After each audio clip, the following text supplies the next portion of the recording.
Hello, 7th class students. Today we start the new history chapter 10, 18th century political formations.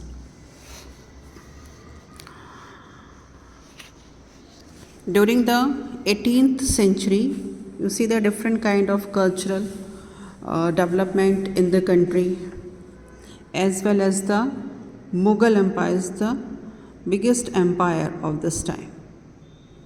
But in 18th century we see the two major changes. First, the Mughal Empire declined. As second, the British had created a strong presence in Indian territories. So first we discuss the why the Mughal Empire disintegrated. First, causes of decline of Mughal Empire. The religious policies of Aurangzeb. Aurangzeb was the last ruler of the great Mughals. After the Aurangzebs, Mughals called the later Mughals. Aurangzeb religious policy with both in northern and the Deccan, then have to be having the war conditions with the Rajputs in the Deccan and depleted the financial and military resources of his empire. His governors controlled over the administration and declared themselves independent. Second, the weak successor of the Aurangzeb. After the Aurangzeb, the successor were weak, inefficient, incapable, and not capable to suppress the revolts, and weak administration led to the empire weak. Lack of control. Mughal Empire had become too large from north to Deccan, so that the later Mughals not controlled. As a result, the regional state rise, Bengal, Bihar and Orissa. Next, the foreign invasions. Foreign invasion, Nadir Shah and Ahmad Abdali shook the foundation of Mughal Empire. The Maratha and the governors of Awadh, Bengal to Hilaz become independent. Nadir Shah, the ruler of Iran, plundered the city in 1739 and take out the so much wealth, immense wealth like the Kohinoor diamond and the peacock throne of Shah Jahan. Ahmad Shah Abdali invaded India 5 times and estimated the total cost, the 70 crore, when they have to be leaving the Delhi, and the last third battle of Panipat.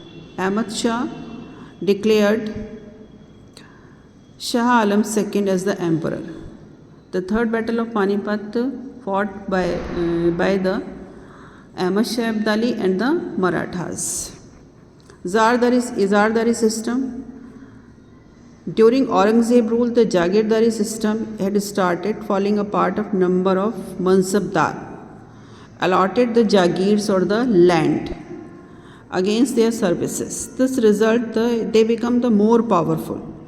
And when the Mughal Empire become the weak, they declare themselves as the independent. Coming of British and French power and some other powers came to India through the sea routes.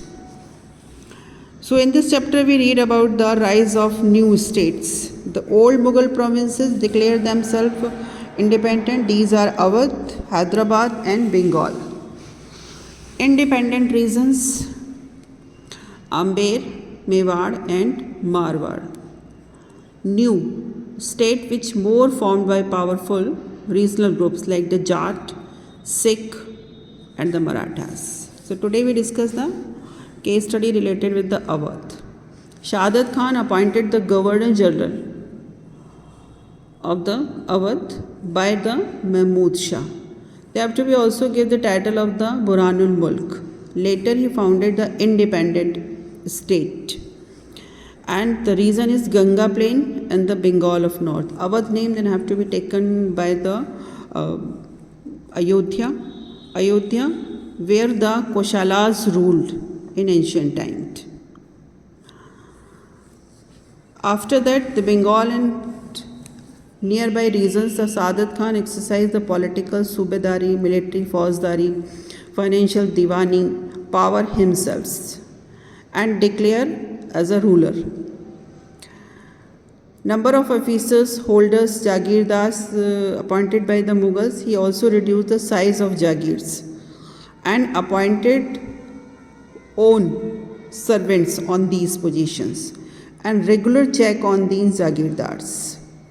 And the officials appointed by the Nawab's court, like the Bengal, Awadh, also made the use the revenue farmers called the Jagirdars and all the revenue collected by the Saadat Khan and their officers.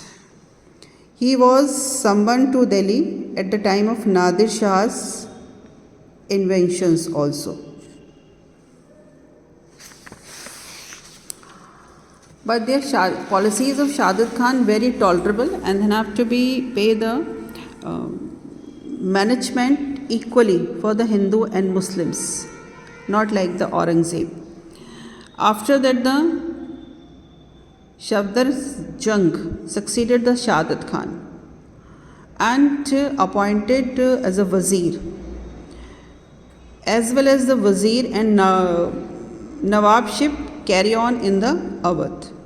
After that, the Shuazuddaulah, son of Safdar Jung, succeeded the Nawabship. But in the Battle of Buxar, he lost the Allahabad and Kara with the Warren Hastings of the British. But Warren Hastings promised to support him and then have to be win the Rohillas and next the areas of Rohilkhand. So Awadh declare themselves independent and the Nawabship carry on in these areas. After that, the Hyderabad. Hyderabad was founded by the Nizamul Mulk Asif Jahan, Nizam Shahi, powerful member of the Mughal court in 1724. The Mughal power weakened regularly and the Nizamul Mulk was appointed by the governor of Deccan provinces and is very skilled.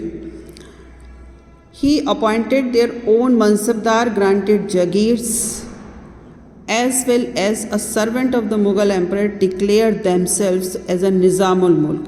So the Nizam Shahi that started in this. The Nizam was constantly engaged with some southern in the war with some southern states. Next is the Bengal. Murshid Quli Khan, the governor of Bengal under the Mughal, quick in seizing the powers, began to independent when the Mughal empire became the weak.